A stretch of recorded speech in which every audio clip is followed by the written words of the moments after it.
That's right. We are live right here on Whoa Entertainment Network. Thank you guys for tuning into the feed. And excuse me, I got that COVID. Oh man. Oh man.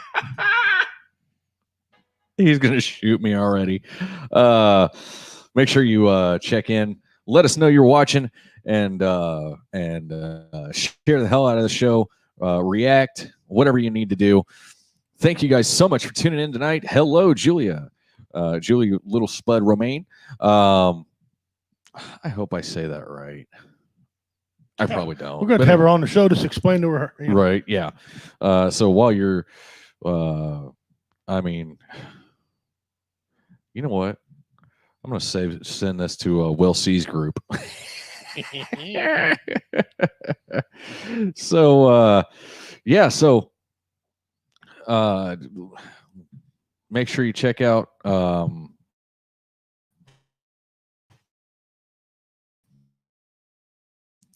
our girls over there at Team Leah, Justice for Leah. And justice was definitely served for that. We've got to actually, speaking of justice being served, we have an interesting news story that I haven't been able to find a whole lot on, and I'm hoping by this time next week I'll be able to find some more. The Independence Police Department in Independence, Missouri is looking for a black man who is between the ages of 50 and 60 years old, who was what's the word I'm looking for? He helped them apprehend 3 suspects in a disturbance at Independence Center, which is the big mall in Independence, Missouri. And he was wearing a Marine Corps hat. So I really want to reach out to this guy and get him on the show. Yeah. Because I think it'd be, a great story to talk about and cover. But at the same note, I'm impressed. I'm happy that for once it's not some doom and gloom BS freaking, make you want to put your fist through the screen story. And the cops didn't shoot a black man. Right. Totally yeah. And so they're literally just trying to find this guy so that they can thank him, so that they can say thank you. So I'm gonna do my best to try and find this guy, and hopefully he'll reach back out to me and we'll be able to get a hold of him. We've got a hell of a show for you tonight. Rap. Yeah. We got quite a show. Rap. Anybody knows who he is? If anybody knows who he is. If you know who this guy is, please put because we would really like to talk to him. Yeah. And I'm still trying to share the show. That 30-second beginning is not long enough. I'm gonna have to see if I can get Tommy to write like a 2-minute intro for us. Yeah. Speaking of Tommy, he's got some new stuff coming out here pretty soon. Nice. How was your week? Week was interesting. Yeah. Got a new joke about the Capitol. And it's a funny joke because it doesn't pertain to anything. We'll get into that later. I think that was all a clown job, and I don't have any problem with what they did. If they want to shoot somebody, if you're dumb enough to do that, whatever. The problem I have is the after effect. They blamed Hicks and rednecks for it. Oh, they've blamed everybody. Rednecks would have did that like that. If we had a problem with the Capitol building, we'd have cut ruts in the yard with our. Yeah, we would have cuts in the yard. 2 cans out of lawn and a Mad Dog bottle. Pull over the side over there. Put our lawn chairs in the back of the pickup trucks. And we'll just run in there and get their ass shot. That's what the rednecks would have did. Drinking beer in the back of a pickup truck. That's what we'd have did. But other than that, update on my grandson. He's improving. Good. Vastly. It's great how fast he's improving. A lot better. He's getting a little squishy puppy cheeks back, so I can get him when he comes home. And he's still on target date to come home on June the 20th, inauguration day. So I guess there's my positive lining right there on that day. So yeah, other than that, I mean, you know what? We landed a couple shows. Yeah, let's talk about those real quick. One of them is on February the 28th. That's a doubleheader show. We got a phone call wanting us to come back to B&B's Down Home Cooking in Gallatin, Missouri. Mhm. Okay, so the doors will open at 6. The family-friendly portion of the show starts at 7 o'clock. Adult show starts at 9. You don't want to miss this lineup, guys. If you're in there, you do not want to miss this lineup. You got Richard Montano. The adults only. Yeah, show. he'll be on adults only. Okay. Typhoon can do both. Yep. David Scott is going to be in the, The house king again. of clean comedy. This is going to be his 3rd trip there. They love him every time he comes in. It's going to be his 3rd trip at that particular venue. Awesome. And then, of course, myself, I'm going to do both as well. So that is a lineup there you don't want to miss. March the 13th, we're having that last comic standing contest. The trophy will be done this week. And once it's done, I'm going to have one of our network guys pretty it up a little bit. Grumpy Vet is not the trophy, right? No. Okay. It's a nice little trophy. It's sweet. It's a microphone trophy. You'll get to see it. Cool. Blue name plate on it. It's cool. I'll I'll have put my name on it because I'm going to win. I have Ethan. You're going to be a judge. I have Ethan, a venue that I've been trying to get in for years. Good Time Charlie's, March 27th. Nice. Adult show. And you don't want to miss that. It's me, Richard Montano, and Typhoon Panda. Good deal. $10. Make sure you're there. I was getting ready to say, how much is that one? $10. Make sure you're there. You're not going to want to miss this show. All right. They do have adult drinks. He does not. He has a kitchen, but he will not be serving food. So what that's in my contract. You have to bring a snack in your pocket. So,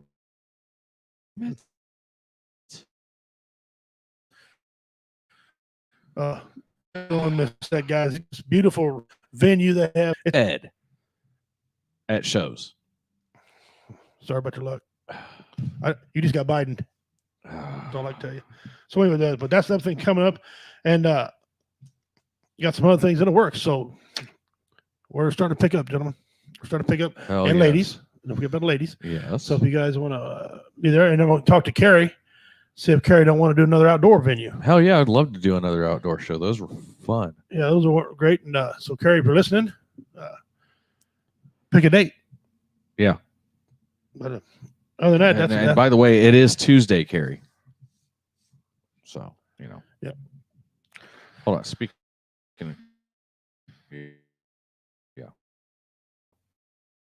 I'm going to do this. and what's his face too was late. Oh, Daryl. If Yeah. you show up on time, I remember his name. What you got going on coming up? Man, my week has been, well, it's been a week. We'll just leave it at that.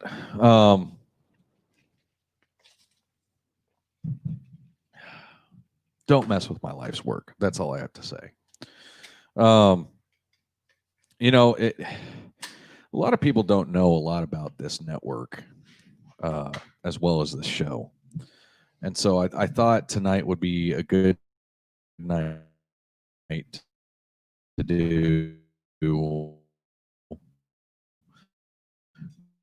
kind of a overview. Okay. The thing is just this literally keeps me alive. Okay. As a 2-time suicide survivor, this thing has kept me going. I started at the time, it was Warrior Outdoors Radio, audio only on Spreaker on the Warfighter Radio Network. And I literally started it just a couple of months after my second suicide attempt. And I got a big shout out to Terry Nichols and Mike Rice, who got me into the thing. For those of you who are fans that have kind of crossed over between the two, Mike actually is known as Johnny Zero. He claims to have the baddest beard in radio, but the actual baddest beard in radio is Afraid of Furbies. Oh, I hit the wrong button. So so for anybody who sends Cameron a Furby, You're not gonna do that. oh yeah, yes, You're gonna do it. yes. All right. All right. Anybody who sends Cameron from 1700 some get go away. There it goes. My mouse is. I think the batteries are almost dead in the mouse, but anyway, it will get 1,000 entries into the mystery box, and that's not just the first person. No, that is everybody Wow. who sends Cameron a Furby will get 1,000 entries into the mystery box that will be drawn at Warrior Fest this year. Now it wants to pop up. There you go. Really? The Mo you know. Mo, you know. And speaking of the Mo you know, we've got an interesting animal this evening. I can find them. Yeah, I'm gonna have to find the damn thing. But I can find them. you Pimp's Pets. I love Pimp's Pets. Don't get 9 times out of 10, this is my reaction. Last week you about retired. I quit. And then sometimes I have this reaction. Oh, I got one coming up. It's gonna need quite a fire. So yeah, but and then there's been a couple that this is the only thing I could say. Richie, drugs are bad, okay? So Pimp's Pets sounds hella sexual. Last week's was Julie, yes. Warrior Fest is in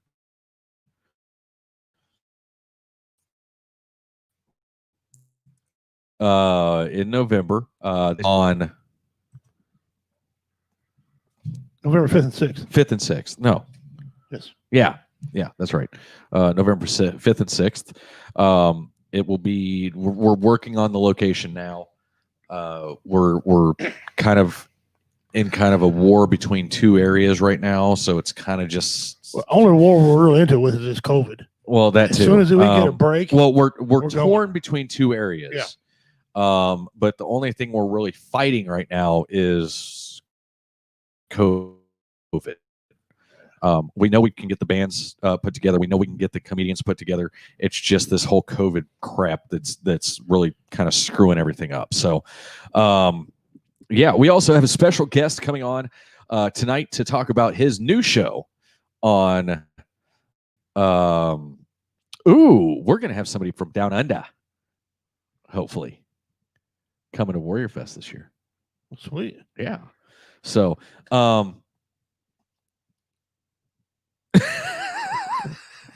goddamn Shay. It's like Playboy bunnies, but pimpin' pets. That's right. That's right. Yeah, but some of these are not very fun to look at. No. So and make sure you check out Shay's OnlyFans page.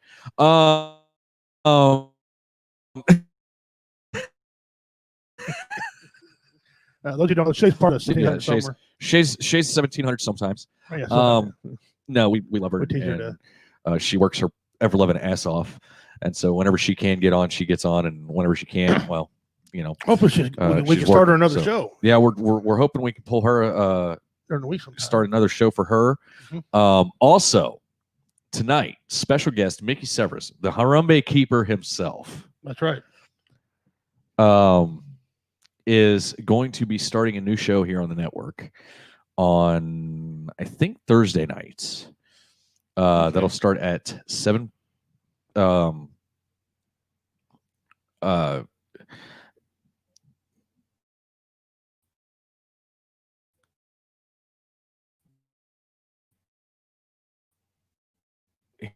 time we decided on. We'll have the Harambe Keeper Show. So be looking at the Woe Entertainment Facebook page for the trailer, the teaser trailer for that. Right. And very excited to have him on. Y'all seen him comment over the years. Yep. So, excited to have him on. Yeah. And you want to see what his logo is going to be? Yeah. Sure. Well, I can't because it's on. Oh, so they know their business. Yeah. You'll find out. Nice.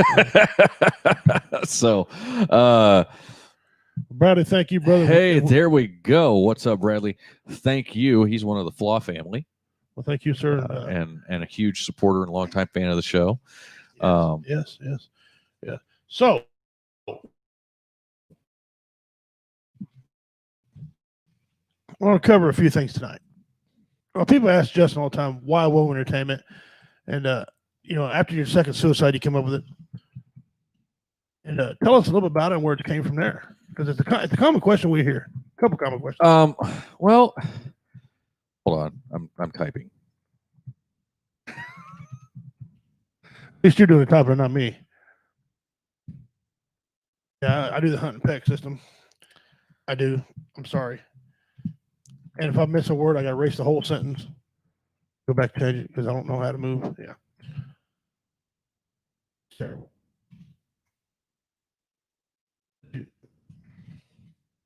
Anyway, a couple shout outs real quick. Julia, see you're in there. And Shay, Bradley. Share it out, guys. Get some more people on here. I've seen other people pop up, but I lost my mind. No, when my phone goes off because my phone only comes on to whoever's commented last. Yeah, November 5th and 6th is Warrior Fest, Julie. You'll have a good time. We got we try to have it's a 2-day event. We try to have between 8 and 10 bands playing. We try to run 8 to 10 comedians in there as well. Just raise money. Yeah. Okay, so what was your question? Now that I'm done. Explain everybody about the So one of my first jobs ever was radio. Hey, Denise Pridemore from Vegas. So I've always wanted to get back into it. I love doing it. It's fun to me. It's one of those crazy things that I just, for some odd reason, I love doing it. And I was, coming off my second suicide attempt. I was dealing with some stuff, and I had started working with Warrior Outdoors, and they had another show, Reverend Michael Kim. I think you might remember him because we've had him on the show before. I think it was two years ago. We had him on, and he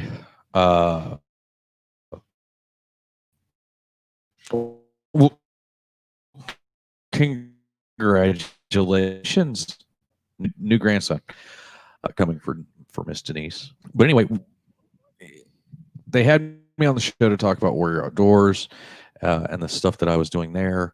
And after the show, they approached me and they said, "You have the voice to do this.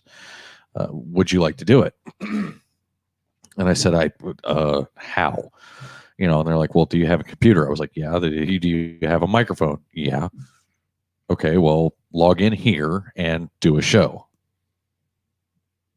Okay. And so my very first show ever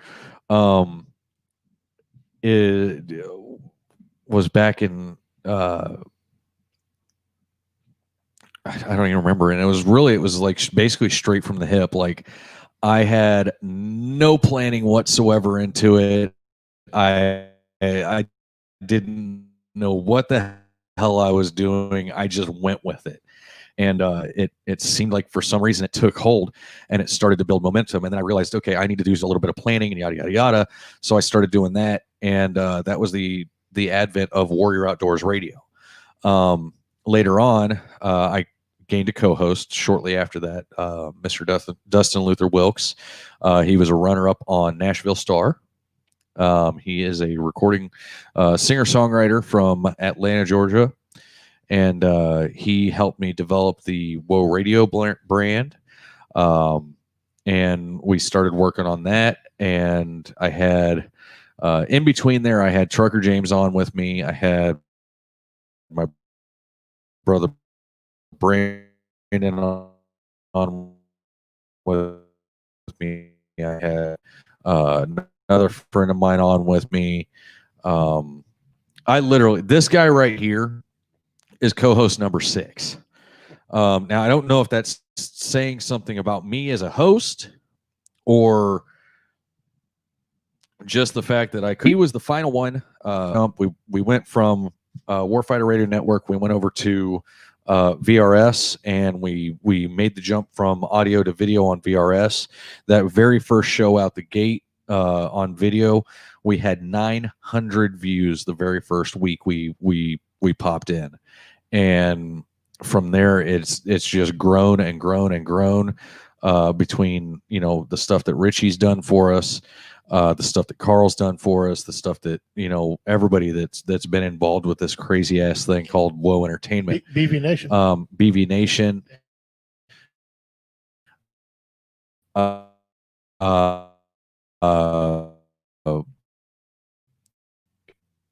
We went from this kind of rinky bullshit show to this, to where we are now, where we parted ways with VRS, and we started going off on our own, and then we gained another show with Carl, and so that turned us into Whoa Entertainment and the Whoa Entertainment Network, which we had the Whoa Entertainment for a little bit before we broke off from VRS, because we had our comedy shows, and so we were working on that. And Shay, trust me, I know I have a voice for radio and the face to match. Okay, when this guy introduces me, he tells all the women to shut their eyes. So the running joke is I've got the voice that'll drop your panties and the face that'll pull them right back up. So,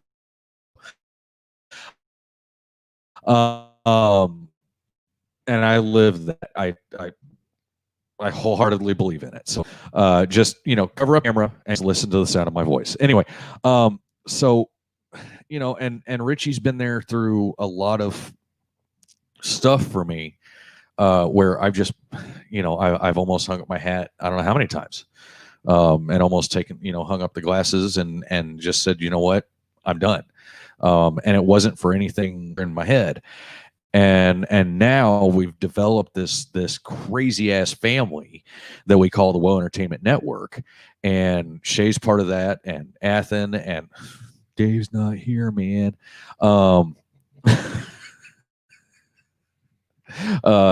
Cameron, and now Mickey and Nico, and it's just one of those crazy things that it's just we fight so hard to keep this going and to be able to do this every week. They're talking about the possibility of a lockdown. Well, guess what? We're still going to be on air. They're talking about, the 10 days of darkness or whatever. Guess what? We're still going to find a way to be on air. So leave it at that. I don't give a shit if I have to go out and find a ham radio. We're going to be on air. Okay.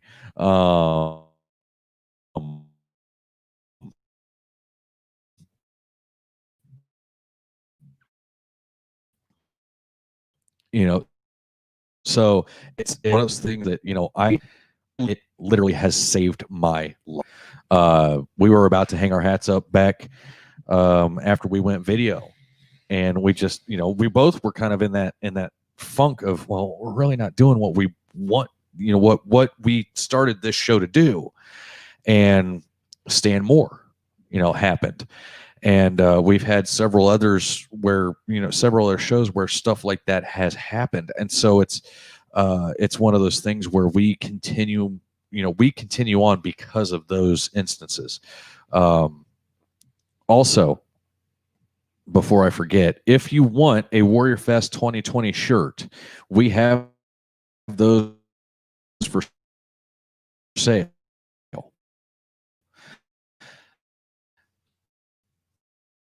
right down below us.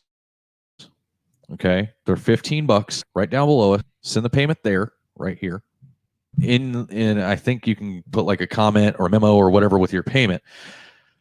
Give us your address and your size, and then obviously 15 per.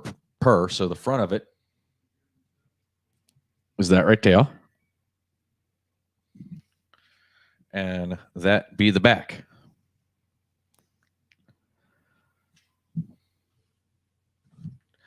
See, that's why I leave that there. That way I won't forget. So supplies are limited, but we do have plenty to go around. So please, if you want one, if you want to support the network, please send us a donation.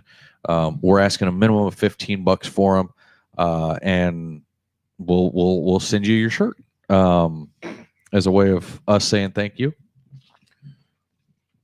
And my throat is insanely dry today. And I don't know if it's the wet. Well, actually, it's probably a couple of crawl spaces today that were just dry as also. I'm breathing all the dust and the fiberglass and all that shit. And then what people need to know, when I come on, I was on for a little bit with you. Yeah. And then that's just the part that covers all our comedy shows that we go live with sometimes. And it allows us to bring our comedian friends on because we got a lot of comedian friends. God, yeah. We bring them on, they can talk and just have a good time. And then, or if we bring the Godfather on, he Shanghai's the whole show. Yeah, Shanghai. Well, I want to give a quick shout out to the guy we pick on a lot, but he helped us out for a little bit. The founder of Comedy Vets, Jeff Onyx. Oh. Jeff Onyx is a girl. Yeah, he's a girl. Thank you, Jeff, My name's Jeff. for what you brought us. But yeah, so we did shows with him. You're MC for Comedy Vets and for our deal. So we've come a long way. Yeah. The second question that you and I both get asked a lot is about my name. Okay. Redneck Pimp, there's a meaning behind that name. People think that, and they express it just from thinking black until they see so they're not Native American or mixed Native American. And then they think I'm gonna come out with a hat on with a feather and a cane and some hose. Here's the thing, and I'm the MC, and I'm always watching the crowd. I always, gauge the crowd, gauge their reactions and stuff like that. And so whenever I introduce him, and it's always the people who don't know who he is or what he looks like or anything like that. You can literally see him go from whenever I say Redneck Pimp, and he's off stage and they can't see him, and they literally, and then he walks on stage and I mean, 9 times out of 10, it's either jaws dropping or people start laughing immediately. Because you see this 300-pound, damn near 300-pound Indian running up on stage, bebopping and bouncing around like a goofball with a sleeveless shirt, camo pants, and boots on. And you're like, and they just, what? Like it literally, it's the what, and I love the reaction. It's one of those things that just, I sit back and go, and you bastards thought you knew. Yeah. And how I got the name is simple. My brother Redneck A-hole. You see where I'm going with this? He and my nephew, he's gave me that name. One, because we're redneck, and not that we're racist. It's not, because I mean I'm Native American, for Christ's sake. How racist could I really be? Right. But redneck because I like flex glue. I'm always gluing everything. Gorilla glue, flex seal. Somewhere, let's the whites with me in her Jeep. I'm driving my truck. Okay. So the redneck part. Oh, and we've got a badass top 10 tonight. Yes, we do. Yeah, we're gonna just say, and the pimp part is quite simple, guys. Every time you see it on a shirt, it's always capitalized. You know why? Because it's a acronym. Holy crap! Carl's here. Hello, Carl. Carl Loomis. Carl. Pimp means person in management position. It's a play on words. It's comedy, for Christ's sake. Oh, Don't take it so literal. But once people figure that out, then they loosen up. Yeah. And then they have a great time. And then they want us to come back. Okay. Well, and I got posed the question a while back. Right. I had somebody walk up to me and ask me, they said, why do you have Redneck Pimp as a part of Woe Entertainment? Oh, because he's one of my best friends in the world. You're friends with a black guy? Is that wrong? Number one. And Yeah. number two, no, he's Indian. He's Cherokee. And number three, if you knew him, you'd understand, you know. And but as soon as they say, "Why are you friends with a black guy?" or something about a black guy, I'm like, "You've never seen Redneck Pimp before, have you?" Obviously, you need to tune in 5 to 7 every Yeah, Tuesday. you know. And so it's funny as hell. It is. Did- when I did at church that time, Yeah, I go in this church, put on a show for a congregation. They're like 90 of them in there, okay? And the minister looking at my intro, because I got a specific intro that I came out to. He's looking at this, he's laughing. He goes, scratch his face. You know what? God gave me the ability. I'm just going to do it. He goes out and says, without further ado, ladies and gentlemen, blah, blah, blah, blah, blah, Redneck Pimp. And the whole church stood up because they knew it was a play on words. See, they were figuring it out, but yeah. it was just fun. So that's, and then you and I just collided, and I think we met at a comedy show. Hey, there's the other Carl. Carl, two. You and I met at a comedy show. I honestly think we should call the Wizard of, well, he's the Wizard of Odd. So that's Okay, yeah. yeah, the Wizard of Odd. There we go. Because Because we got Carl, and then, but look, it's right one after the other. It Come is. on. Is there like a Carl radar going off right now? I think they secret Anyway. each other. Uh, Yeah. So anyway, Y'all exchanged numbers, didn't you? yeah, you did. We hooked up at a comedy show, and then Right. from then on, Right. And that was the funny thing is, you know, my mom has asked me several times, and it was literally one of those, I went to a comedy show and I went to probably 2 or 3 actually. And then I approached you about it, and I was like, "Hey, what do you think about coming on my show with me?" And it was supposed to be kind of a temporary thing, you know, guest spot type thing, maybe 2 or 3 shows, whatever. And that temporary thing is gone. Well, this is our 3rd year. And we argue and fucking fuss at each other. Oh, you just couldn't get through a half a show. I didn't even make it. I barely made it a quarter way through the damn show.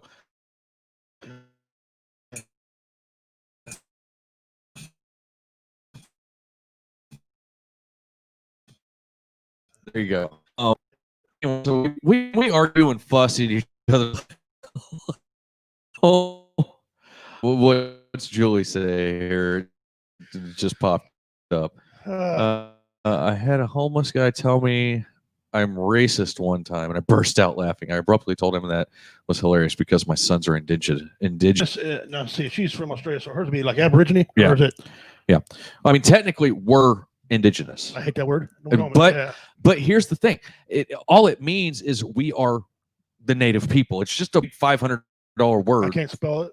Well, spell the. Let me see. That'd be T. Huh. Tuh.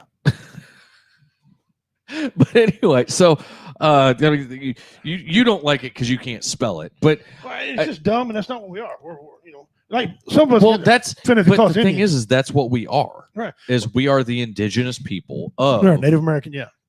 the American continent. People, you know, our people get mad. Don't call me Indian.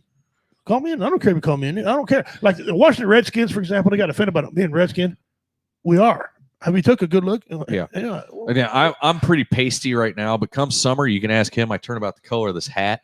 the word we hate is savage. Yeah. That's like the N words of black people.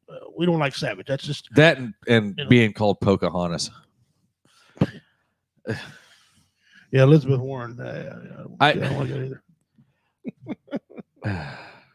I got, oh, dude, I didn't tell you about this. Somebody got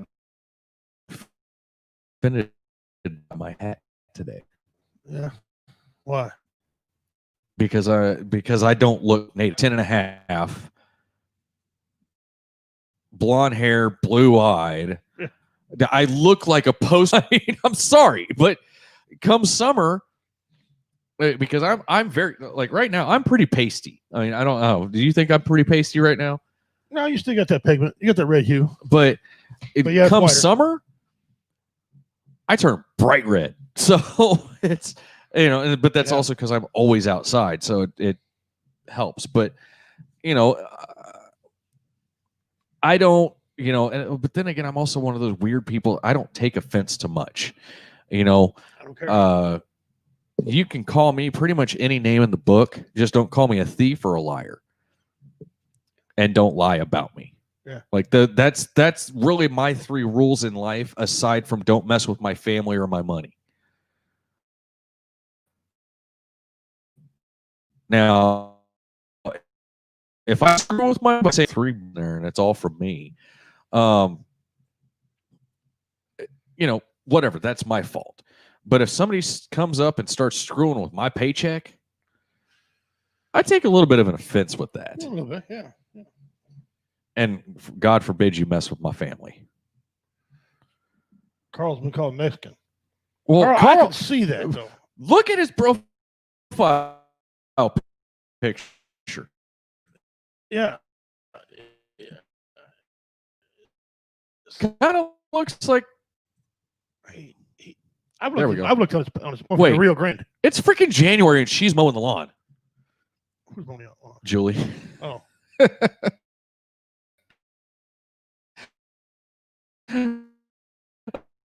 I always forget that the word is totally backwards. Is it even snow? I don't know. I don't ever remember seeing anything on I've all the never TV seen shows. of all the shows that I've watched about Australia. I've never seen, because I've been watching the I used to watch Steve Irwin all the time. the gold mine show, the gold mining show from Australia. Oh yeah. That one's a good one. Yeah, never seen that. Outback Truckers. I like that one. Yeah. I watched Danger with Steve Irwin. He was Danger, mate. I've- Predator. as much work as he did for the environment and for animals, I always considered him kind of an idiot. Man, He's the only person I know that would walk up in the wild to a freaking the most deadly venomous snake. I even sent it to you, Daryl. Anyway, the most deadly venomous snake in the world, the Bushmaster, and just walk up to it like it was nothing. face. Yeah, I'm like, Most people no. can't be here, but I love being here, mate. Look at your. I'm gonna whip your ass. That dude, if there was ever But a definition of an adrenaline junkie, it was Steve Yeah. Irwin. And what a fitting. I mean, this is bad. And don't take it the wrong way, but it's kind of fitting the way he went out by an animal. No cancer didn't get him. What he loved animals. And if he had been alive, he wouldn't have been mad at the stingray. He wouldn't have been mad at the stingray. And he sticks his thumb up its ass. Yeah, exactly. This is the most deadly snake in the world. I'm going to stick my thumb up its ass. What? Yeah. So anyway, we got 20 minutes till the top of the hour. Brother. Yes. Aaron, I'm assuming that's Aaron from Reality Becomes. I hope it is. Hope we're all huddled together. Right. Yeah. Watching our two Our degenerate two dumbasses. So I literally just spit all over my microphone. Dude, my throat's so dry. I've been trying to like drink as much as I can. We need to get one of the plastic deals for one of the shields. But guys, I really hope you guys are doing good. I haven't been able to reach out to you lately, but you guys as well. For those of you who don't know, John, the drummer for Reality Becomes, lost his fight with I believe it was cancer. I think it was cancer. Yeah. Right before Warrior Warrior Fest. And I'll tell you something. John was so instrumental in the year before, in 2019 or sorry 2019. Yeah. In getting that thing going and getting it running, and he's always with us, and so there's going to be I'm getting it made. A picture of heart John. Attack. He said heart attack. Heart attack. That's right. I remember he had something with cancer. He had posted something about cancer not long beforehand. But anyway, there will be a picture of John behind a drum kit.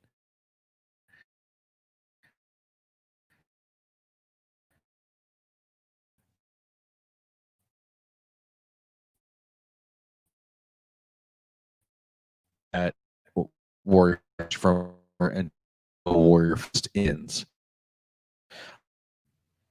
Yeah, and they could have backed out. Oh yeah, they could have, but they There'd have came been out. no- They did a And there'd phenomenal have been show. no mean words said about it. Oh no, I wouldn't have. I would. But I would not have had a single problem with it.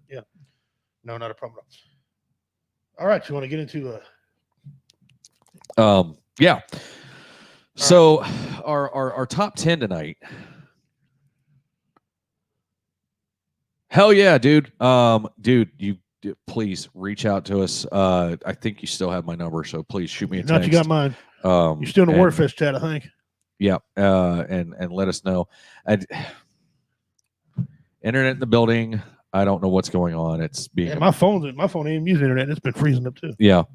But I've had issues with my internet on my phone all day. Yeah, me too. Honestly. So anyway, top 10. Now you went with legit statistics. Yeah, I went legit this time. Okay. So I'm gonna give as we go. Your opinion. Yeah, I'm gonna go my favorite, my top 10 muscle cars. And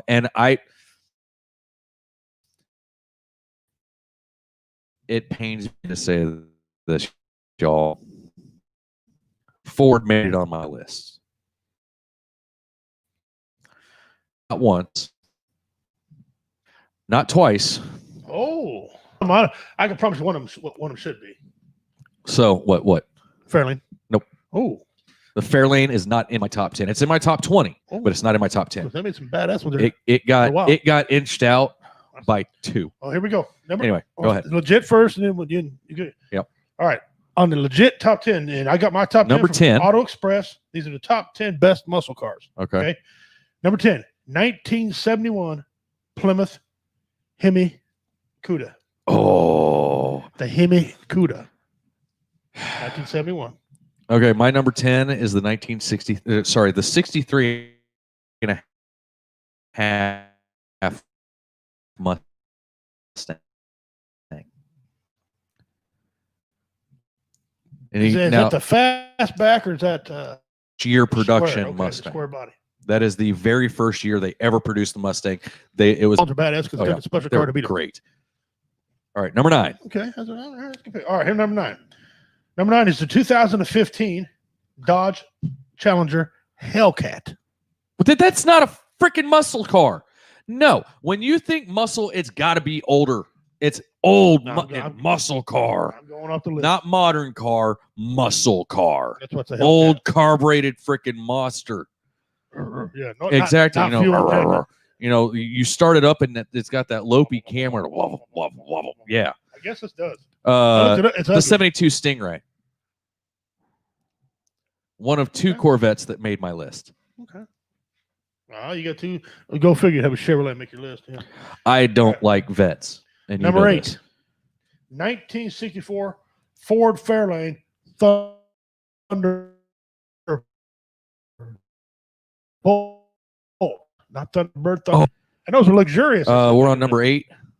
The 69 Shelby GT 500. Napa, California. Shouldn't be back home in the state of Missouri. All right. Well, Hell yes. Safe travels, Larry. yeah, be careful, brother. What'd you say? The 69 Shelby GT 500. Shelby. Eleanor from Gone in 60 Seconds. Badass car. Oh my God. Badass car. That's a badass car. Okay, number 7. Here's one for you. You'll like this one. The 1968 Corvette L88. Nope. Did not make my list. I know it wouldn't. What are we at? Number 7? Number 7. The 70 Pontiac GTO.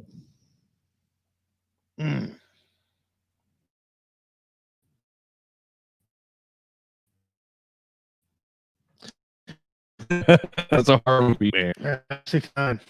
But Number 6.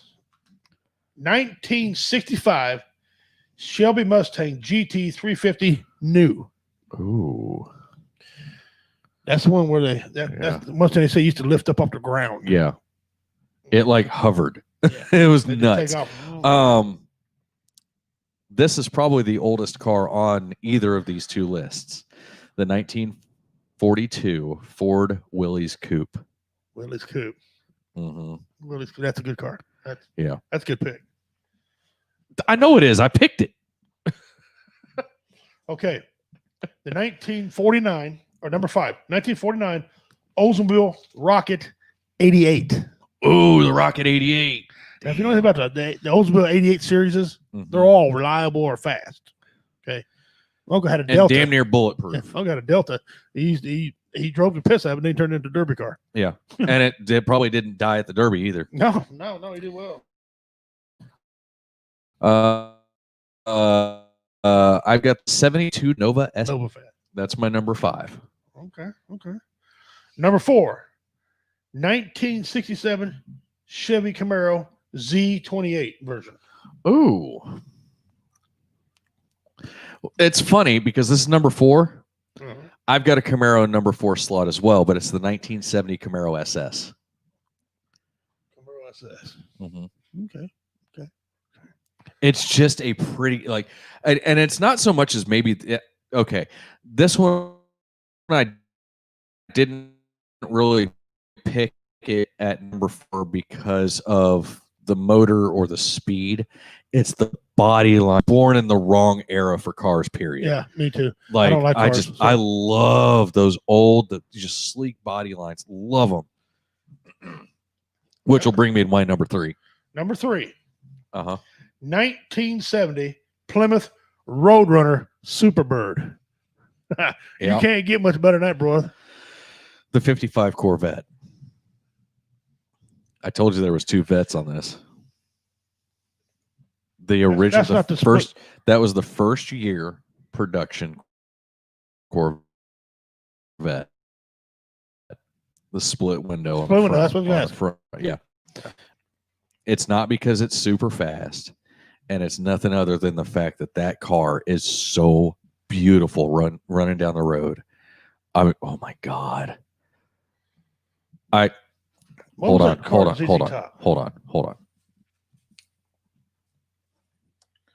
Julius and Chevelle. I would fuck that car. All right, go for it. Number 2, 1970 Chevelle SS 454. Oh. Well, as you know, I'm a Dodge guy. Yeah. Dodge had her shit together. What kind of cars? Drops oil, drips grease everywhere. And don't hardly want to start, but when it does, it runs good. The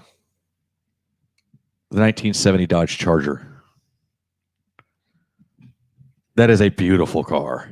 There's a 5-year error there where they were just awesome. Oh, yeah. A 5-year error where they were awesome. Yeah. Okay. I almost agree with this. Next vehicle of the year. I think the year is 5 years too old for me, but this is this car is, at one time Ford Mustang was a cock of the walk. It beat everything. They built this until car. Dodge started playing. No. It beat Dodge. They built this car to beat the Mustang. The Dodge tried to go after it. I'm just saying, Dodge gave Ford yes. the Mustang. Yeah. But this car originally beat them all because they felt until bad. it got beat. We're talking about the 1964 Pontiac GTO. Yeah, shackled up GTO. And see, to me, it should have been the 69 because obviously I had one and they're beautiful. But the box look, them judges are just Oh yeah, I didn't even put a judge on here, but obviously I'm a Dodge guy. The 69 Hemi Cuda. You can't. I mean, that is just a clean, and I mean, it's pretty fast stock, but with minimal work and minimal green equity, you can make that son of a bitch a bullet. Yeah. To 1970, maybe 72. I would say 72 tops. They're about a 10-year. We'll go from 62 to 72. That 10-year span of cars. Oh yeah, will never be duplicated. Yeah, ever. Hold on a second. I'm gonna do something. Keep talking about cars real quick. And it'll never be duplicated. Now they've brought some back. You know, they brought the Challenger back, the Charger back. But they're just too damn modern. You know what I'm saying? They haven't got that look. Well, they're just, when you look at these older cars, they talk to you. Oh yeah. You know, you want to get in, you want to drive them, you want to own it. These other cars, they just look too much. It just look too damn much. And if you're afraid to wreck them, you're afraid to drive them, afraid to scratch them. You know. All right, there you go. That right there, the 1955 Chevrolet Corvette. Is that not beautiful? That's a Bond-like car. Yeah, You know, that is very an Bond. absolutely gorgeous car. It is. It really is. It really is. So hey, there he is. What's up, brother? They'll never be duplicated because of the damn EPA. Now, I will say Yes. this on the Challenger, okay, because you had the Hellcat on there. On the Challenger, they actually interviewed some of the original engineers who developed the original Challenger, and they said that they were so happy that they could work on the new Challenger because at the time they wanted to do all this other stuff with it, but the technology wasn't there to be able to do it. Right. And now they could. And I mean, and I'll tell you something. What's funny, that Hellcat, or no, the Demon. Mhm. Okay. Did you know that the Dodge Challenger Demon Edition only costs $1 to make it into the Demon Edition? But the car itself is $80,000. So you buy the car for $80,000. Then buy the Demon box, which has the wide back tires, the skinny front tires, and then a couple of other things for plug and play for your governor and your computer and all that bullshit. Mm-hmm. And that's $1. If one thing I could take from the modern vehicles back in time would be the fuel injection. Mm-hmm. Now, I know when it first came out, if you left the key on and the fuel pump kept going, a lot of cars start catching on fire until they start fixing that problem. Yeah. But if they take the fuel injection back in time, just to be how bad these cars would be. My God. They'd be ass. You know, Because back in the day, on those carburetors, you turn a carburetor a carburetor adjustment screw a quarter of a turn, and you pull 25 horsepower out of it. Right, you can still do it on some of these other ones now. Not on these fuel injected cars. It's all freaking computerized. Right. Shit. But there's an error where Yeah. take them back and put it on there. Also, I think they ought to have more. They ought to come back out on all these stick shift. They ruined the vehicle. Oh, in my opinion. you mean the Millennial Anti-Theft device? Yeah, I mean, I taught every one of my kids how to drive stick shift. My daughter, she put seven clutches in her car, and never learned how to drive that damn thing. I had one truck. I never put a clutch in until I got hit and almost killed me. I had a car that had 435 horsepower at the tires. Okay. I had a triple plate racing clutch in it. Those are hard as shit to burn. Yeah. My second ex-wife took it out one day.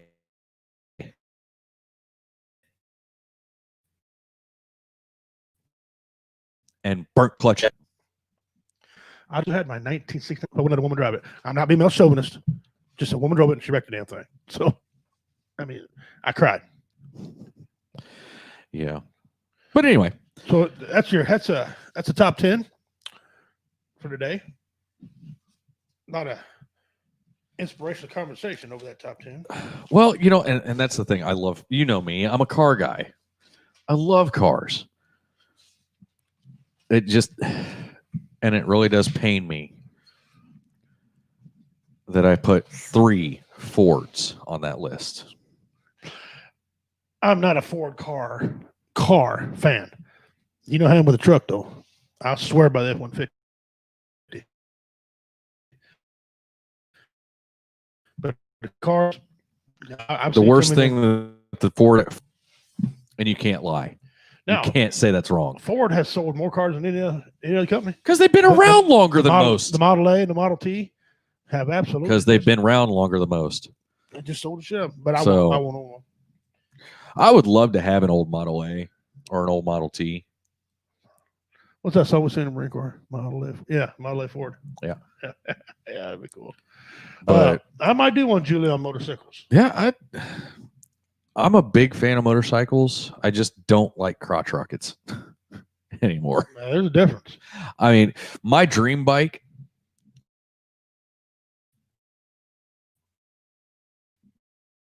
All right. What do you think my dream motorcycle is? Probably a moped. Yeah. It would be a Harley Fat Boy Low. Harley Fat Boy, yeah. No, Fat Boy Low.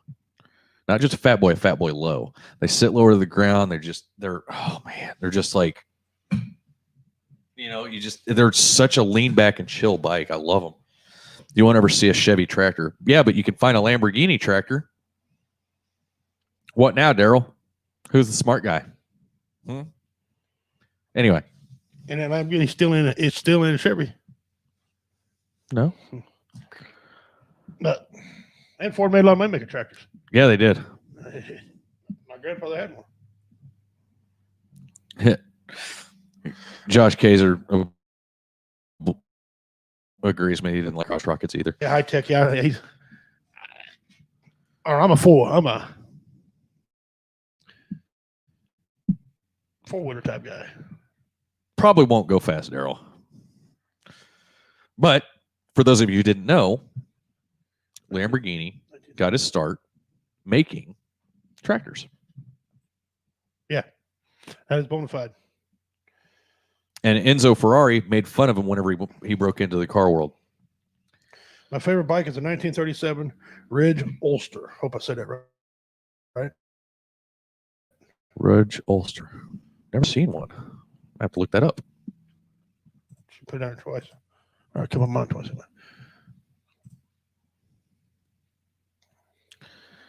I'm gonna try and look this up because I want to see what it looks like. What's that? This bike.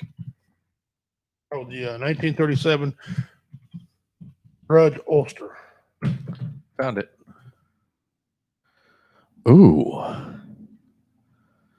Kind of looks like an old Indian.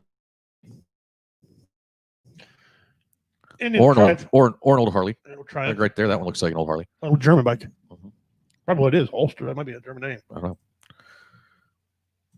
So, oops, you weren't supposed to see that yet. I don't know what the hell it was. So our Don't DIY tonight is actually a video just for Richie. Oh, sweet. Nice. Question. What? Does being in jail make you a bad person? No. Because, the wife and I watch a lot of ID channel and all them crime things. I think she's trying to figure out how to kill me, legitimately, I think. Mm-hmm. And they always put on a stand, and one of the first things this lawyer tells somebody, well, you've been in jail. So? Maybe I admitted to going to jail. How about that? Maybe I owned up to it, in this day and age, you'd be hard pressed to find somebody in your circle that hadn't been in jail. Yeah. And that don't mean they're not. Sometimes going to jail teaches people, loyalty and unity because they don't want to go back to that something. Right. That's what they need to do. Quit making all these jails so cushy. And I've been in a few, so I know what I'm talking about. Quit making it so cushy. Make them rough. Yeah. Because you make it rough, nobody want to come back there no more. Yeah. So I'm going to give you 30 days of clean. No, you ain't. Well, you need that force weapon.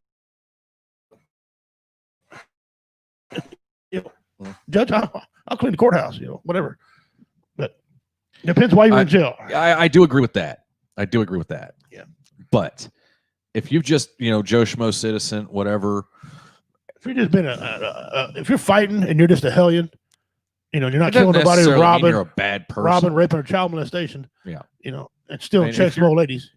If you're just like, you get sent to jail because you wrote a bad check or because you got in a fight and I don't know, the person you beat up a pussy and can't take a ass beating the right way, so they reported you or whatever. It's happened. I don't think you're a bad person. Yeah, you might have made some stupid decisions in life. You might need some anger classes, they say. You might need some anger classes, but whatever. So, with that being said, it's a British bike. Daryl just said British. Yeah, I seen that. So, hey, there's Jade Lopez. Jade, I hope someday we can sit down and have a conversation. Jade, we miss you. Yeah. Well, she, you know what? She tuned in just for the Don't DIY. So cool. She missed the top 10 cars there, lady. Oh, damn it. Hold on. I got to do something. I want to see if I can. Let's see if I can do this a different way. Hold on. All right.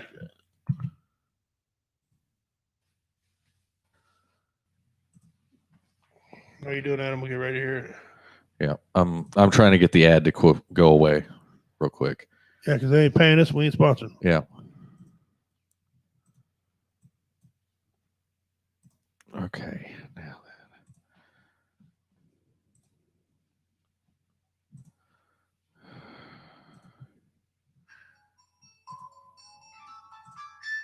Oh, it's mine. I was like, what the hell?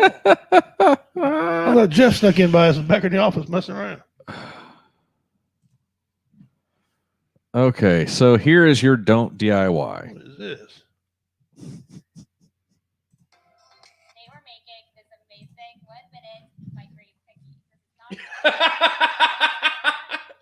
proper, delicious microwave cookie. It's a microwave cookie. And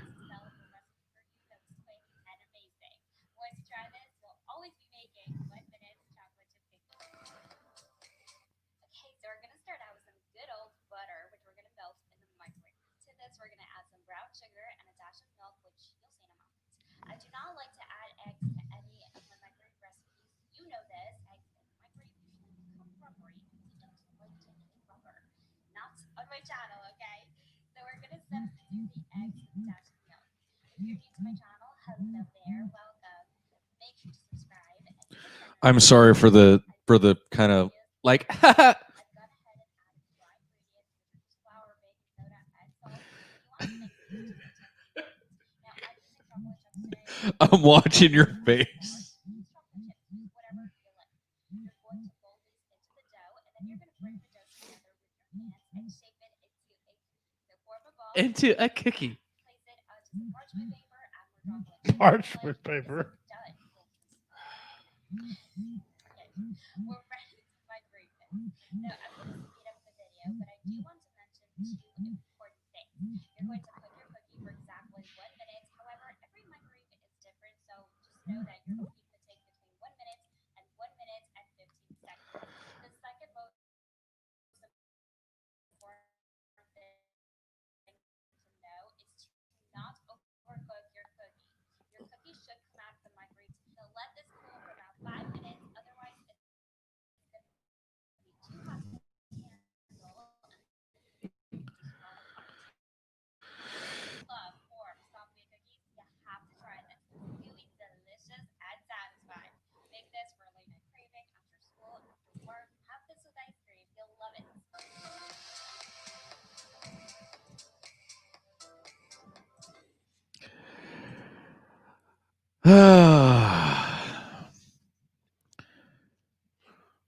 I was just writing down some notes at the 1 minute thing. Uh-huh. I went 3. Yeah. I didn't use You a think you parchment might paper. You might have overcooked the sons of bitches. And I didn't make mine from scratch. Mine were pre-made dough, Yeah, cookie dough. yeah. 'Cause I ate some of it. And there's Yeah. like 6 in there. Yeah. Plus, I used 6 Yeah. in 3 minutes. No. And a microwave that I used a different microwave.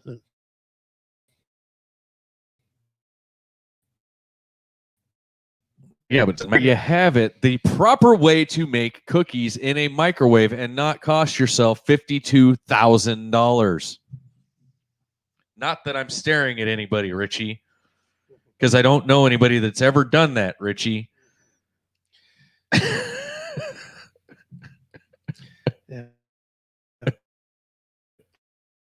And I did that one just I for think she's lying. I think it was all photo. If you can Photoshop video, I don't know. Take care, Julie.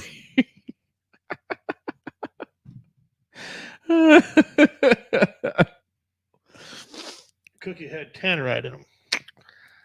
No. Microwave got tannerited. I've never done. It was in a video. That was an expensive half dozen of cookies, Josh. Yeah. Yeah. And I will forever, until his dying day, I will give him shit for that. 2 major events in my life. I can't live none of them down. He's in a microwave and shitting in a copper car. Yep. If I'm at your funeral, cookie story will be told. Why not? $52,000 cookies I made, and didn't get to eat a damn one of them. Not one. Yep. So, That was a stupid DUI. I had to. I couldn't resist. Okay, so things you didn't want to know. Now, here's something you want to know, or you might want to know. Right, Richie? Well, you might. I don't know why this information is pretty useless, but you might want to learn about this.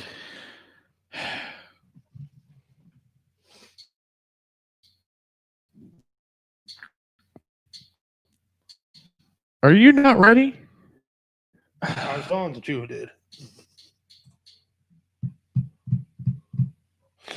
All right.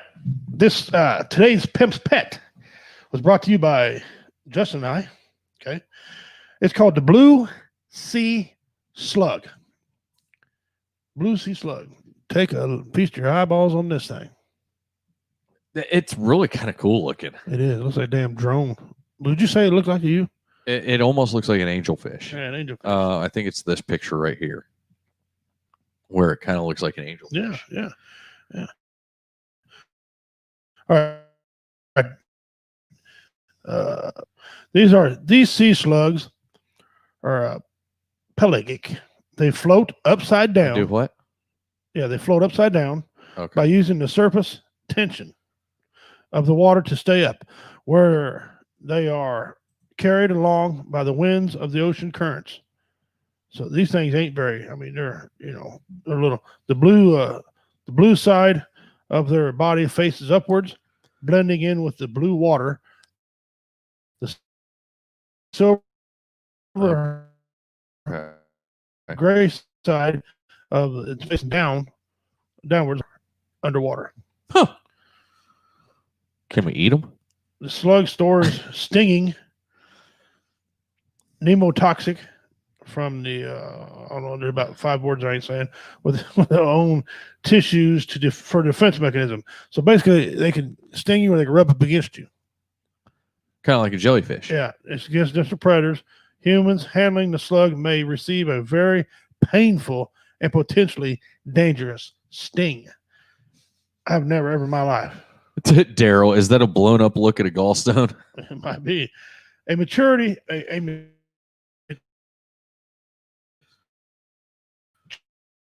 Maturity slug can be up to 3 centimeters with 1.2 inches. Have been found. It can live up to a year under the right conditions. So these are seasonal, basically. Right. It is a silvery gray on its dorsal side, a dark pale blue on Friday. It has a dark blue stripes and on its head. Richie, It's yeah. Go ahead. how long do you cook them in the microwave? Well, I don't know. We're gonna do a show one show this season. We're gonna do all microwave cooking stuff. Better get the fire department.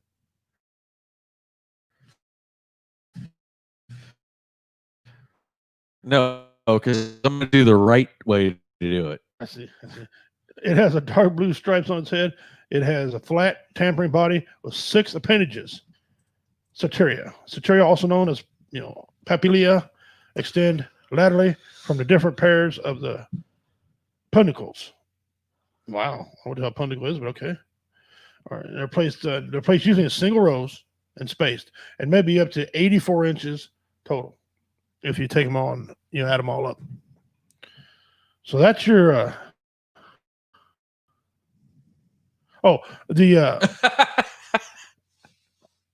The species bears serrated teeth. How you doing, RC Surprise? The serrated teeth to which paired with a strong jaw and allows it to grip, grasp, and chip down parts of its prey.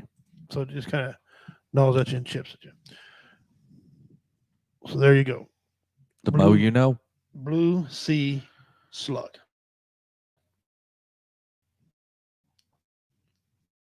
How'd your episode of Pimp's Pets? Honest.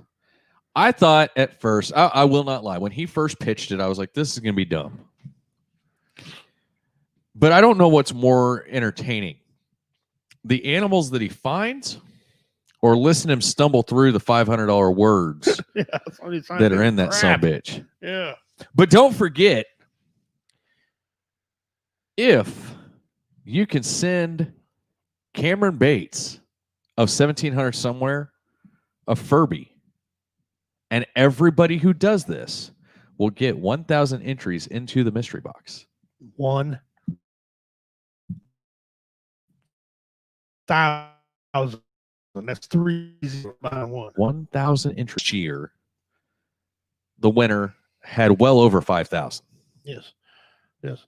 Congratulations, Josh Cager, by the way, the very first mystery Yep. box winner. Yep. And he was there when we pitched the idea, and he watched it get assembled. Yeah. Yep. So That's awesome. And I don't know why you didn't think my idea worked. Everything I do works. What the hell's wrong with you? it was one of those. I was like, okay, we can't if we're gonna do it. And I know I told you this whenever we first.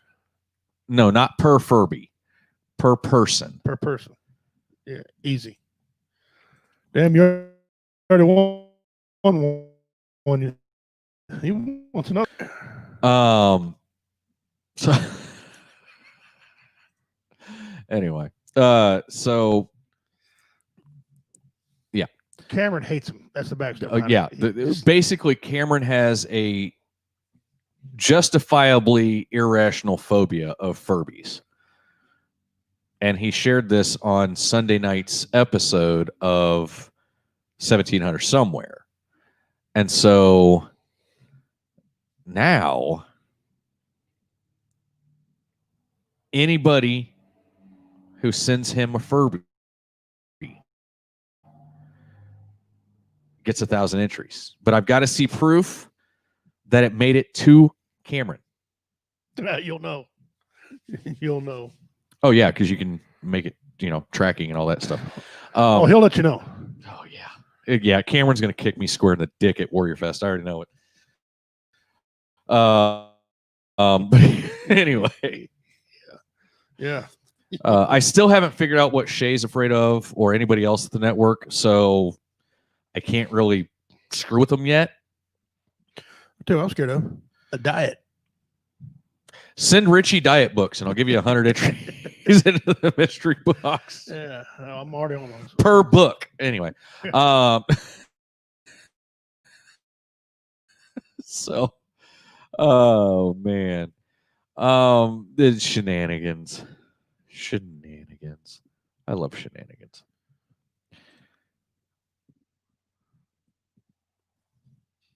What are you over there staring at? Just my mind. I'm writing jokes in my head again. Quit it. We got stuff to do. Trivia question time. Okay, here we go, guys. For 10 entries into the said mystery box. Here's your question. Lamar, it's a sports question, okay? Lamar Hunt, who owns the Kansas City Chiefs, Super Bowl champions, right? Lamar Hunt has a football trophy named after him. What other sport has a trophy named after him as well? Get back up here, you're lazy. Yeah. I'll say it again. Lamar Hunt has a football trophy named after him. What other sport has one named after him as well?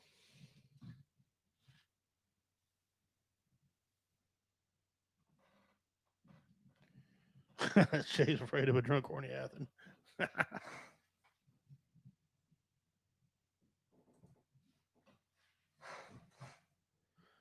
You don't know I know how to do that. You don't know I know how to do a lot of things on here. All right, waiting on the response here. Lamar Hunt has a football trophy named after him. What other sport does he have one named after him?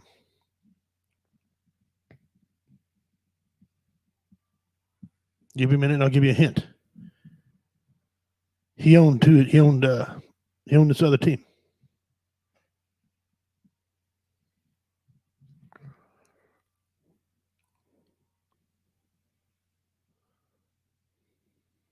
Nobody knows.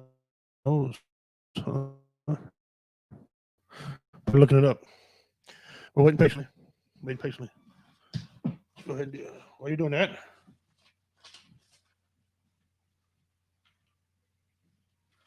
want to talk about where to find that at. We covered a little bit last week on last week's show, and I'll try to cover here a little bit more again. We got up and coming things coming up. Soccer, ding, ding, ding. We have a winner. I was getting ready to get into it. We have a winner. April Mueller. That is correct. Soccer. For extra 5 points, April, tell me what team it was. But you are correct. I'll write you down as 10 points. Sure. April, got it.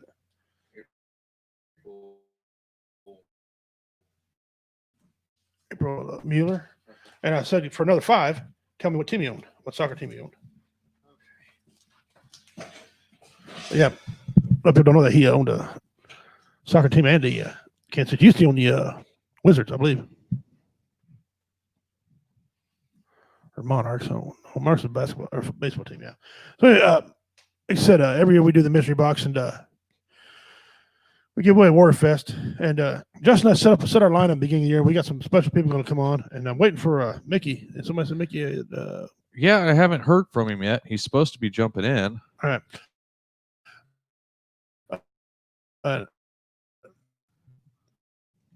Different guests coming on. We got some good guests coming on this year.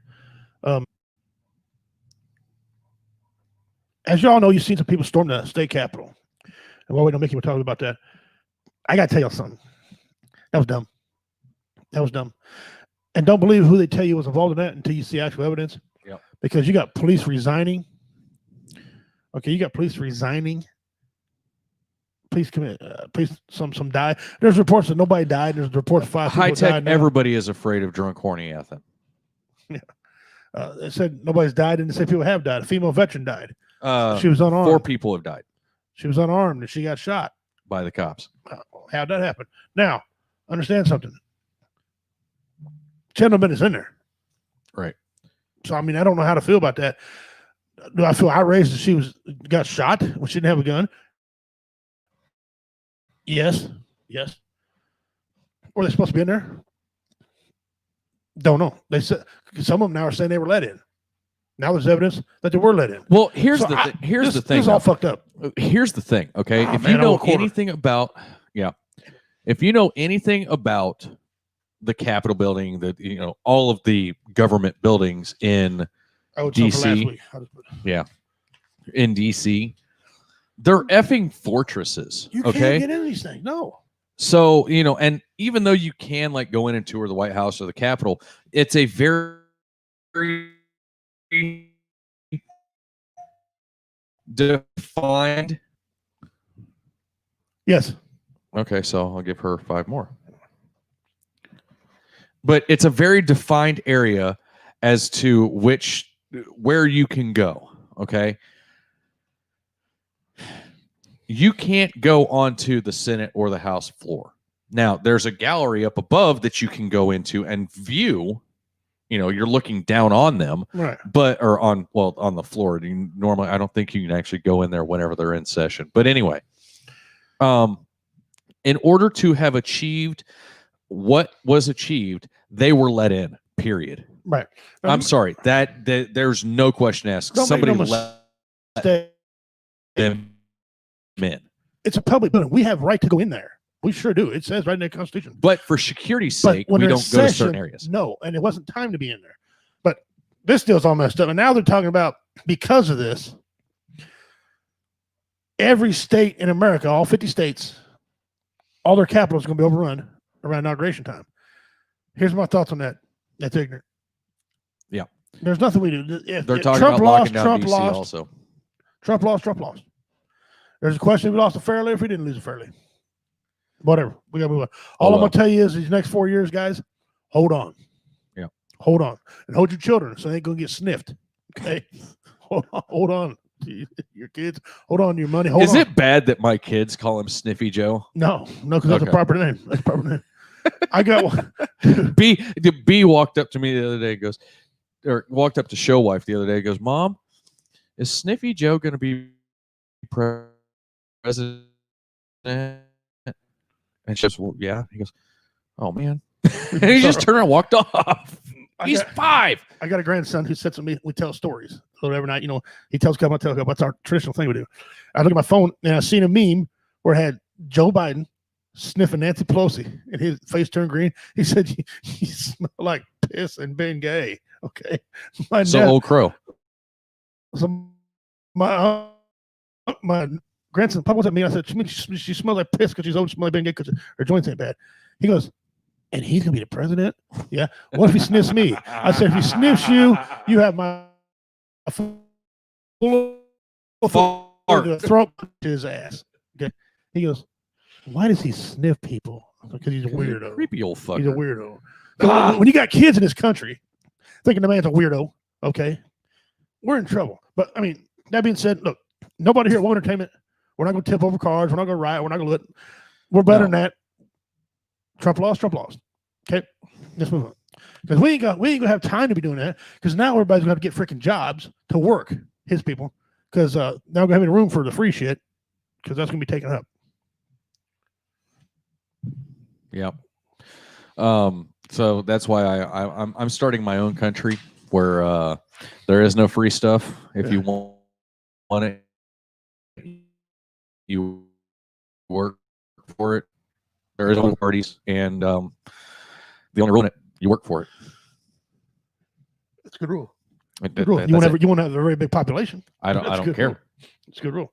Keep the circle small. The bullshit stays away. That's right. That's right. Well, waiting on Mickey to come in here. Yeah, he's working on it right now. All right, cool. So yeah, pimp out the next show. Yeah. Well, this first show coming up is February 27th. Now, this guys, we do any shows in February. It's always contingency on the weather because the weather sucks here in February. Like the weather here bad. Is like a schizophrenic woman on her period. Mad because she spent all her money at the same time. No, you don't know what the hell you're getting from day to day. Yeah. She's so a podunk town who sells out when we go there, who wants us back. I figure explain that one. Even you're like, at the last show we did when he went outside and looked around like, are we in Gallatin?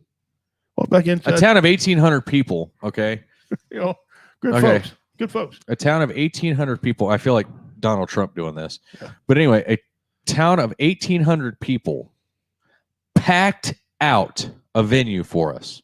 Standing room only, literally standing room only. Oh, yeah. Okay. Yeah.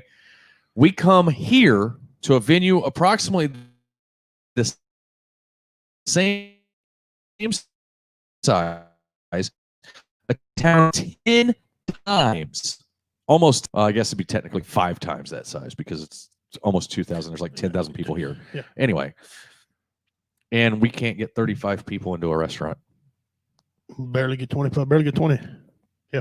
And it because the talent's bad. But anyway, so on the February 27th, Woe Entertainment Comedy Invasion presents Doubleheader Comedy Show. BB Down Home Cooking, Gallatin, Missouri. Now, are they feeding us? No, but God damn it. You'll get your food. You got yours. Doors open at 6. You see what I deal with? Family friendly at 7, adult at 9. She may or may not have her liquor license by then. They keep putting her off, and it's pissing her off. She's a veteran, and they're you know.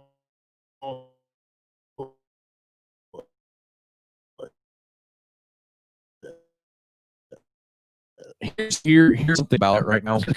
No, it's not. Government workers are working from home. Oh, yeah, okay. Like no government offices are open. Like I've got friends that are trying to. I've got friends that hey, redneck a-hole. He's like an hour and 24 minutes late, but anyway. Oh, he's not like those liberal tards that don't have jobs. No, he works his ass off. But anyway, so they like I've got a couple of friends that are trying to get like their food stamp applications pushed through and unemployment stuff and whatever, and they can't get anything. No, like literally, they have filed unemployment multiple times over the past couple of months and still have not got a check. They're like, I don't know, thank God they extended the rent moratorium. But the electric bill's still gonna get their money. But yeah, the greedy bastards. Now, granted, I will say this: the one friend of I have that's really struggling right now, his electric company, he sat down with somebody on them that he went into the office, sat down, and talked to him, and they worked out a payment plan and said, okay, here's, we'll keep basically a running tally, but this is what you're going to pay. If you can get this much to us a month, we won't shut you off. But it's like $100 a month. Yeah. So, they're like, yeah, if you can do this, we'll be okay for now. And, we understand. But that's the advantage of small town electric companies versus some of these massive companies out here that they don't care about people. Right. The doors open at 6, family friendly at 7, adult show at 9. It's $10 a person, a show. We also got a 50-50 raffle going on. You know who I don't think is going to be there? Who? Redneck A-hole. Yeah, he probably won't be there. Yeah, because he doesn't show up to any of our shows. He needs to. He laughs his ass off. I know. Guys, we're going to have Dickhead. The Godfather. Richard Madonna's going to be there. David Scott. The king of clean comedy. Man, I can't say enough about him. And myself, we're going to be there, hosted by. Is it not weird the Goose Man that I hate being in front of people, but I love getting on stage weird. and playing around because it's almost it's just weird. Fun. It's fun, but you can see everything too. Yeah, that's an advantage. But I mean, I don't like crowds of people. I don't really like being in front of people, but I get on stage, I get that mic in front of me, I throw the glasses on, and it's fun. I get to play around, I get to have some fun, joke around a little bit. During the first show, I'm gonna have to watch my language and not tell any jokes. But anyway, because there's just certain jokes that I can't. They don't translate well. My grandkid joke. Yeah, won't work. Yeah, that one doesn't work. Yeah. The helicopter and the hell bitch won't work. Oh. Crotch goblins won't work in a family friendly setting. I actually told that at a family friendly show, and somebody came up to me and got mad at me because I said crotch. I'm like, that's not a curse word. No, that's what they call right here in your pants, crotch area. Yeah. One more thing about the utility companies. Here's the deal with all this COVID thing too. I have nothing for the electric companies and water companies ever, because they're so greedy that they shut down. When they say the COVID's over with, they're going to recuperate all the money by raising our bills to recuperate the money they lost. Yep. They need to send that bill to China. Or they need to send it. That's just China's fault, ain't ours. So they're so greedy that they're going to do that. But the mortgage companies, and they're just going to take it in shorts. Guys who, if you're a landlord, you got to hold off and take it in shorts. So, they can kiss our ass. Well, and part of it, and Mickey just popped in, so we'll pull him in here in just a second. Part of that whole rent moratorium, I feel bad for the landlords because, yeah, the rent is on hold, but I'll tell you right now, the tax ain't on hold. The mortgages aren't on hold. Nope. And the taxes on those buildings aren't on hold. Nope. So I mean, it's a double-edged sword because landlords, you don't have to pay your landlord because if you lost your job due to COVID, but that landlord still has to pay his bills. Yeah. And so I have this bad feeling that when all of this is lifted, there's going to be a lot of people out on the streets. Anyway, that's sad. That's sad. Going to unify us, right? Going to bring us all together. How? How are they going to unify all of us? Some of us don't want to be unified. How? I don't know. Good question. Anyway, so newest host and member of the Woe Entertainment family. Since I can't play the trailer to his show because freaking phone wanted to update the damn app that I use to make the trailers and stuff. So that'll be posted tomorrow. Yeah, you'll have ours running again. So, yeah, without further ado, Mickey Severson. Hi, Mickey. What's up, brother? Hello. How are you guys doing? Oh, right, another day. Welcome to Woe Entertainment. Welcome to the shit show. I mean, well, I tell you guys what. First, I'm going to read you a text. Well, I'm going to read you two of them, but I'm going to read you one that involves me joining this family and the timing The timing. Ooh. Okay. Okay. Let me find it. Everybody needs to hear this because this has the potential to have a really good effect on the veteran community if we can really, okay, let me find it. Okay. And let me back up a little more. Okay. Here is the text that I sent to my Wounded Warrior Project guy. 1 o'clock Sunday afternoon, I was emotional as hell. Here's what I said to him. Here's what I will say to you. After the show, if you wait. No. Let me back up a little more. I'm sorry. I'm just Mickey's effing confused. You got somebody run tech for him on his phone. What the hell? Perfect fit. Oh, yeah. Perfect fit. Perfect fit. Already. Yep. Yeah, Lang. How you doing, Lang? Patrick? You know what I'm gonna do? I'm gonna make it a little easier. Hey, Doc Lang. Oh, he said he's Doc's here after because some butthurt Here liberal we go. reported his other 4 accounts. Yeah. All right, go for it, Mick. All right, this text I sent to my Wounded Warrior Project guy who saved my ass in New Jersey for my 2-day diabetic coma that I'll explain eventually. I'm going to say this, and I don't care how you take it. Given how absolutely crappy my existence has been since New Jersey, part of me will always resent you for saving me.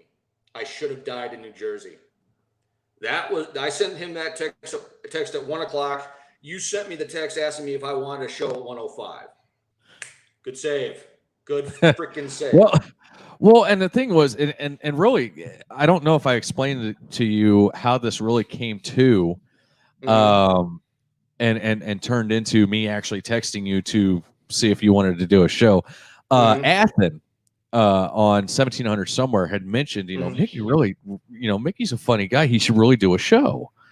And so I got to thinking about it, and I called this tard up, and I said, hey, what do you think about Mickey having a show? And he's like, who's Mickey? And I'm like, Mickey, the hermit keeper, and he goes, oh, well, okay, why not?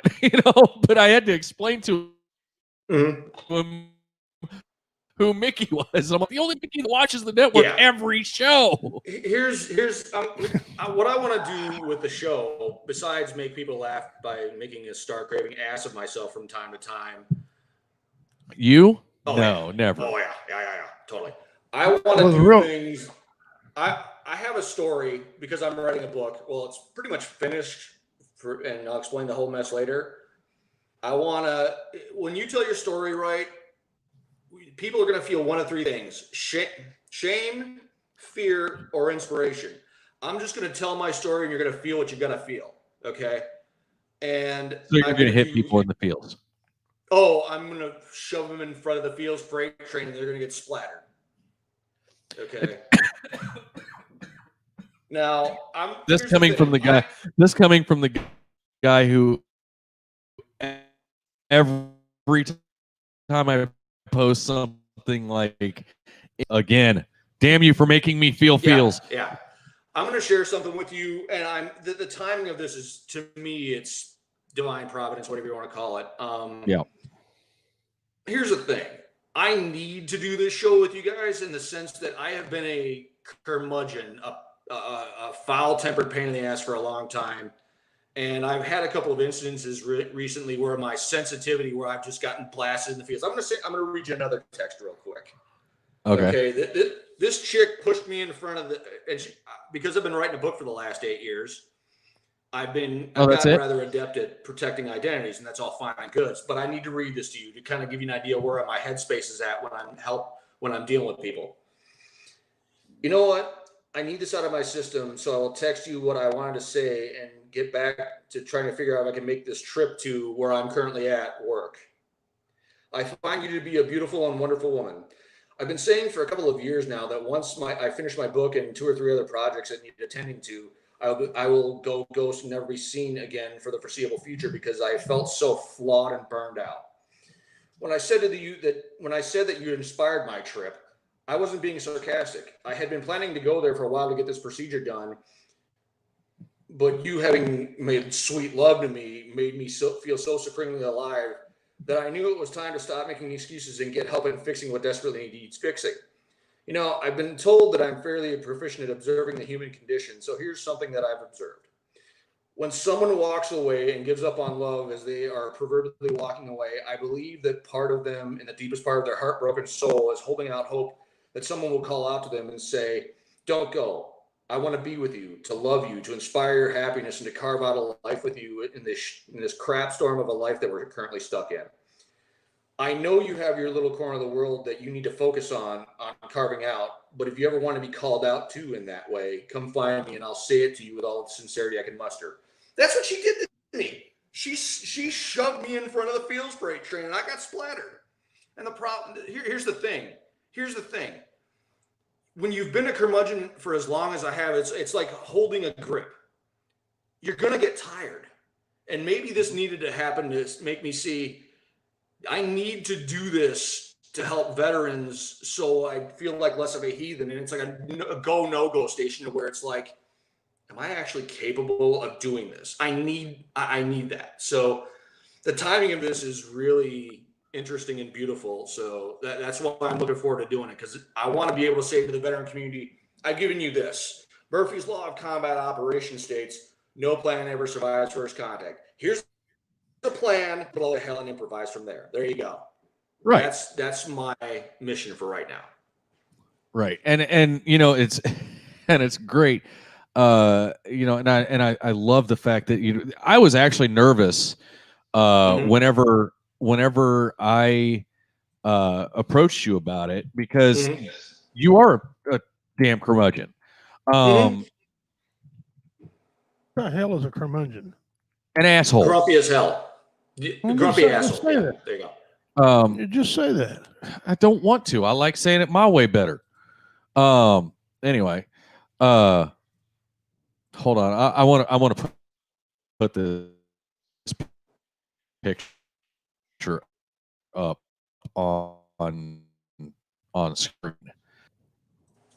So while we're talking, I'm going to try and do that. But anyway, so you've got a basic vision as to what you want your show to do and be, and it was one of those things, like, I had this idea because you're a funny guy, you're a fun guy, and so I put it in the wrong spot. Damn it! That's what she said. That's what she said. That's what she said it myself. Okay. But anyway, so cool, there we go. Anyway, so, and if you don't realize, that is just beautiful. I love it. I cannot overstate how much I love that. Here's the truth, I promise. And that's actually going to be the logo for part of the logo for the Harambe Kiva. But it was one of those. I made the call, and and I talked to him, and I was like, I don't know if he will wants to do it, but the worst he can say is hell no, F you, and hang up the phone. Right. Which I'm pretty much used to. So whatever. So it was more of a shock to your system that I said yes. That you were like, yeah. I mean, and it was the whole, oh hell yeah, dude. Wait, what? I was shocked that you didn't have a show by now. Have one, and I wanted to watch you on the show when you were was it 1700 somewhere he was on there with. But since I greeted you with hello, Mickey bitch, Facebook got a hair in their ass, gave me a ban, and I couldn't watch you perform on that damn show because they don't understand veterans how we talk to one another. The lightweight. Oh, there's a show right there. Welcome now. About your show, I know we're helping veterans. That's what we do first. Obviously, help veterans. They'll help anybody who needs help. But what kind of format you going to run on your show? What is it that for example? Here's what I'm thinking. I'm gonna talk about my book. I'm gonna talk about my writing program, and I'm gonna share my life as a cautionary tale, and hopefully to get people to be like, okay, I've just lost my last excuse to not get my act together. Okay, I'm going to talk about the book, what all went into it. I'm going to talk about the writing program. I'm going to talk about cooking, because the cookbook is nothing more than an extension of me sucking up to my editor, my publisher, in the process of getting them to help me get the book up and running. And that's well, hold on, because there's a dynamic in the way you cook that I love, and it's one of those things, like, I really want to try it, especially with cooking with Goose and that. Once I get that started back up, the watermelon. Where did that damn idea come from? Oh, dude. Okay, I was in the gym one night. I was working out with a crew of guys that were 20 years younger than me, and that was, I'll just call that a fate worse than death, because my joints, my ligaments, my tendons, my entire body was killing me, because it was before the New Jersey incident where my mortality slapped me in the face and put me in a 2-day diabetic coma. Okay, I was just surviving the beating and being like, success was me surviving the beating and coming back for more. So I'm working out with this crew, and one of them was like a total nerd, like he was like an emperor god level nerd. Okay, and he was telling me about the dark web, and it's like the VA, a god level nerd. Yeah, all the horror stories you've heard are true, and you still haven't, and you haven't heard the half of it. On YouTube, I'm looking at all these web stories, and I'm like, dude, I can't look at this crap anymore. It's killing me. So what I do is I start scrolling down, and there's this YouTube channel. I don't know if it's still there, but it was when I checked it out. It's called Desi Kitchen, DESI Kitchen. It's Indian from India cooking. And I saw 2 bricks on either side, a grate, and 2 watermelons with some wood underneath, and it was burning, yada, yada, yada. And I'm like, what the hell? Because my brain was cooked anyways. So I'm scrolling through, I'm watching the whole thing, and I'm looking for how much time you're supposed to cook this stuff for. And I saw 5 hours, I saw 3 hours, I saw 1 hour, and I'm like, I'm going to try that. It's like when I started the book. I didn't think, I just started. And the same thing happened with this. With the cooking, what I did was, I remember I was working on the book. I was telling a story about my dickhead grandfather, my dad's side of the family, who made horrible Brussels sprouts. I'm like, wait a minute, and it just came to me: bacon wrapped Brussels sprouts. I threw those in there, and then the bacon bomb was actually a friend of mine when I was homeless back in Wisconsin. I was staying with him. He made me one, and I'm like, I'm gonna make it bigger. I'm gonna stuff it in that damn watermelon. It was the most. It was insane. So does the flavor, like, does the watermelon actually affect the flavor that much, or is it just a little like an after effect kind of back on the backside palate? It affects it a little bit. It adds some sweetness to it, but it also it steams it. And to say it's moist and tender. Okay, it's so moist and so tender, you almost don't need teeth to chew it. You just said the sexy girlfriend #1 most hated word. Moist. I actually don't know if anybody on the network here actually hates that word as much as she does. I don't get it. So I don't either. Told a beautifully traumatizing story, I'd be like, okay. Yeah, so, we got just a few minutes left in the show, about 15 total, about 10 left with you, and then we got to close everything up. So, you've got the book working, and we're working together on some side stuff with that, as well as trying to find a new publisher. And so, I'm actually really excited to read this thing. Well, he'll look at the pictures. I wait for the video. That's what he's gonna wait for the straight to Netflix movie. Because there is no all I'll say longer a is straight to TV movie. All I'll say is you'll never look at pepper spray and rubber gloves the same way ever again. And concrete rebar. Are you sure this isn't going to be a straight to Pornhub video? If you're into like murder porn, maybe. Some donkey sex. Anyway, so we ain't even going to talk about two of the Man Love Thursday incidents that went down. Yeah. Ooh. Let's not get into those. Yeah. So I mean, you've got the foundation, and I hope people really do lock in and lock into your show because I do think there's a story to be told, and there's people out there that need to hear that story, as well as the positive, the other stuff that you're talking about with the working out and the diabetic stuff, and not pointing any fingers. Hey, he and I'll powwow. I'll show him how to use a pressure cooker, and he'll be loving life. Well, this is also the same guy that tried to cook cookies in a microwave. I'll hook him up. Don't you worry. I So, got something for him. So his wife does all the cooking in the house. So Thank God. Thank God. Otherwise, he'd be about as big around as me, if not smaller. Yeah, I wouldn't need no diet. I'd just starve to death. I'll show you. Hey, my cooking system is so simple. You could be in the coma that I was in and still do it. It is literally you would have to try to screw it up. Literally. I mean, once I show you how it works, it's like, wow.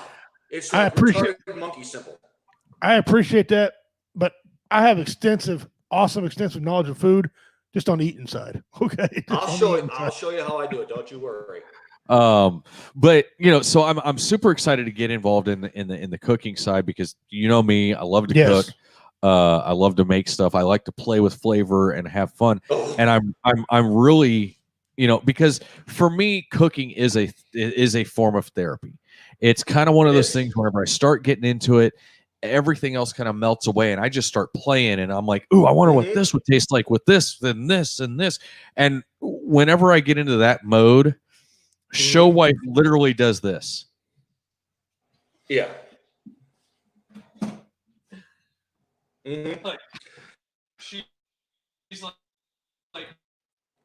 here's what I'm going to say on the cooking. My isolation was so bad. I would not, before I went to Marcus Institute for Brain Health in February of 2020. Yeah. I literally would not leave my room for weeks at a time. Okay. I was isolating that bad. And we're going to use it to help get veterans out of isolation. And we're going to help them kind of keep a promise to themselves to eat good food. And we're going to get them functioning again. I'm going to keep it so basic. It's going to be like I'm going to do a basic, and you're going to do kind of an advanced kind of a thing. We're going to be a shake and bake thing, and we're going to help them, coax them out of their isolation, because, man, the struggle is, dude, it's real as hell. And what I want to do with this, as much of a foul-mouthed prick as I've been, I want to use this as a means of genuine, heartfelt reconciliation. I want the veteran community to, at the very least, graduate out of skinning each other alive and bludgeoning each other to death to talking to each other again. Right. To, not at. Okay. Right. So I'm going to be talking about, Well, and that's the thing. That's something that we've been talking about on the show for since the beginning. Is the fact that we as vets need to set the example for the rest of the American public. It does not matter where you go.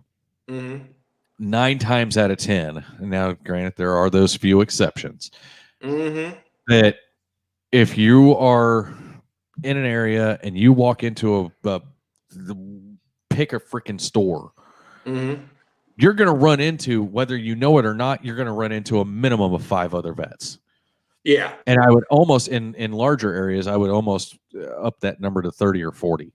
And if you needed something, they would give you the shirt off their back. Oh, yeah. Not even knowing who you are, just to know that you were a vet and to know that you are a true vet, not a stolen valor piece of shit. Oh, don't even get me started on that. Oh. Well, no, we won't go there. But to know that you are a true vet and that you need help, they're gonna boom. We're like that. They no questions asked. They're gonna help. Yeah. And then you've got obviously those few that are going to be assholes and be like, "Well, go help yourself."